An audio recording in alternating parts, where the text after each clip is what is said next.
Welcome to the Slop Temple. We pray this video helps. In this video, I will explain how to play Ark online. First, you'll need to install Ark Survival Evolved on your PC or console. Make sure your internet connection is strong and stable for a smooth online experience.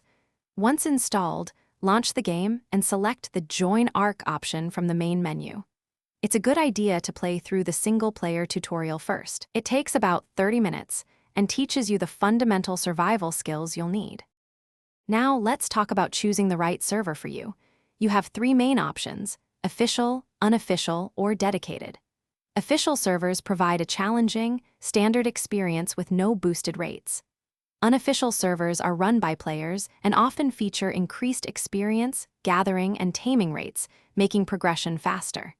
Dedicated servers are private worlds, perfect for playing exclusively with a small group of friends. Your first few days in Ark are crucial for survival. Begin by gathering basic resources like wood, stone, and thatch to craft essential tools such as a stone pickaxe and hatchet.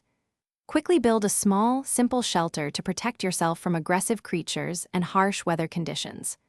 Look for a low-level, passive creature, perhaps a dodo, to tame. It's a great way to learn the taming mechanics. To truly thrive in Ark, consider joining a tribe. Collaborating with other players makes resource gathering, building, and taming much more efficient. Explore the expansive map to uncover new biomes, discover rare resources, and encounter unique creatures. Breeding dinosaurs allows you to create stronger, more specialized offspring. Finally, engage in server events or player versus player combat for exciting challenges and rewards. Thanks for watching. Consider subscribing if we helped you.